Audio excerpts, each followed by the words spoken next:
I should say here that all of the combinations that you'll be seeing will be in the PDF. So if you forget any of these, then you can refer back to that. So now if we look at introducing the thumb into these combinations of I and M and A, we'll do the thumb separately. So we'll start with P and I.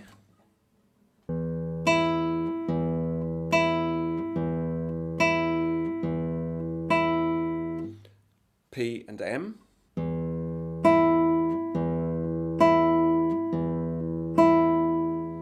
P and A.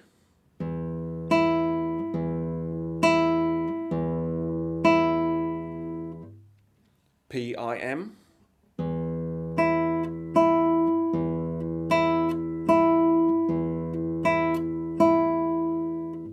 PMA.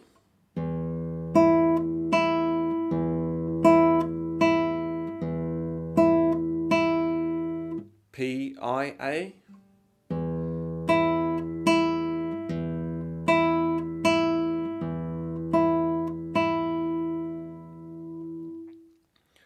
Now that's all on just two strings. Now if you imagine that when you want to build in more complicated movements, you could then start to cross the strings. So we could say P, I, M. So we're using the B string as well as the E string.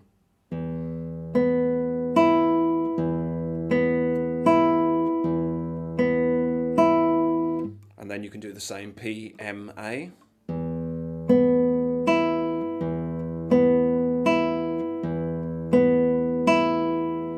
PIA.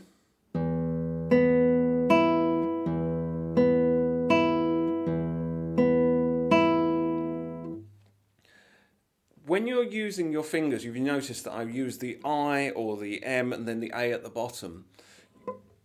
Best not to do, you notice that I'm not saying A on the B string and then I on the first string, because you'll get the fingers crossing over. So you want to avoid this kind of motion where the fingers are crossing over. So you can have MI if you want, but IM is preferable. So you're following the anatomy of your hand,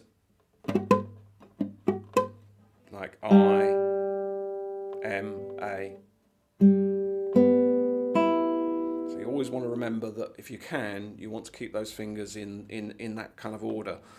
The exercises can now get slightly more complicated, because once you're comfortable with using your thumb and then your index fingers, you'll find that once you've made that plucking motion with your thumb, you need to then look at how you're returning that finger. So if you were doing, say, thumb, and you're leaving your thumb there, and then you're playing I, and then you're leaving your I finger there, and then you pluck with the middle finger, you've ended up with a hand position like this, which is, if you try and do that and go thumb in, index in, middle in, you'll find that your hand is clenched and there's a lot of tension in the hand. So in order to avoid that tension, what you do is when you pluck, you then release and bring the hand back. So if you're playing with the thumb goes down and then you release it again afterwards. And this takes time and patience to do this.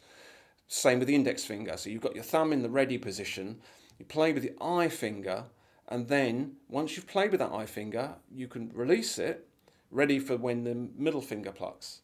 So you've got this motion, the middle finger, I, middle, I, middle. Now, in more complicated fingerings, when you say have I, M, A, sometimes you can go I, M and leave them both in, and then when it comes to A, you can release them and play A. It's just down to your personal preference. Some people play I, M, A, but you can go I, M, A. You'll find that the more you work on this, you'll start to find that if your hand just feels cluttered, it's really important just to have a think about what's going on and then ask some questions and just make sure your hands are not getting all caught up.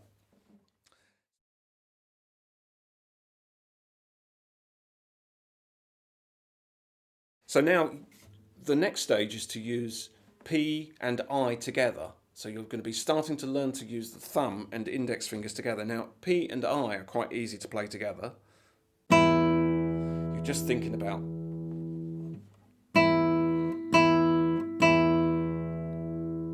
plucking them both at the same time. So same with P and M, P and I, and P and A.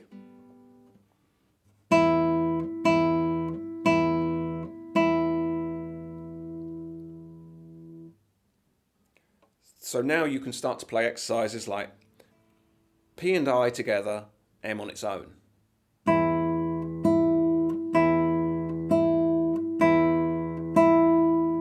And then you can go through all your finger combinations like that, M and A, P and M together, and then A afterwards.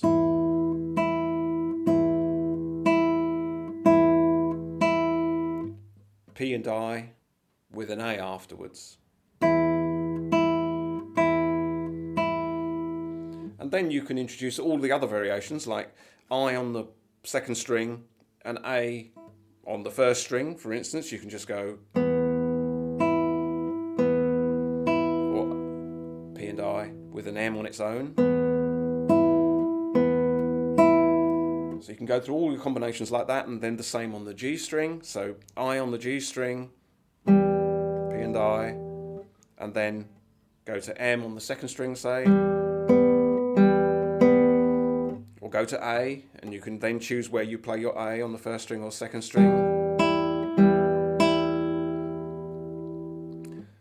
And you could keep increasing the level of difficulty according to your levels of confidence. So you could increase that and say, right, I want to play P and I together and then play M and A.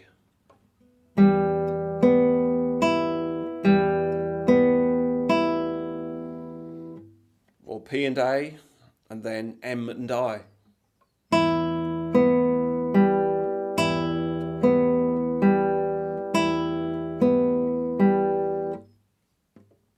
P and A together, and then I and then M.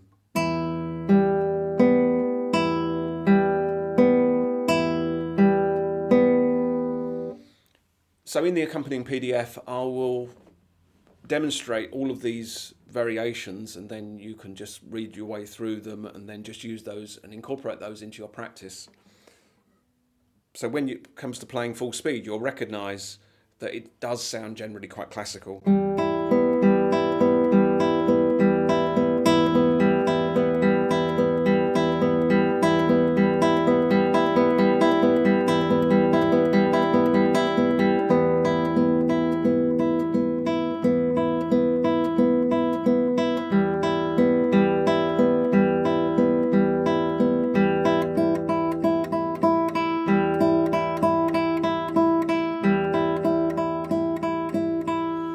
And you can just keep going and find all of these different combinations. So try that, and it would definitely increase your level of dexterity, definitely increase your independence of your plucking hand. So you should get, you should gain a lot of confidence and a lot of muscle control from doing these exercises. And I can definitely recommend them, and I almost guarantee that you will see an improvement over periods of time. So every 2 weeks, every 3 weeks, every 4 weeks, you'll see marked improvement. So give those a try anyway.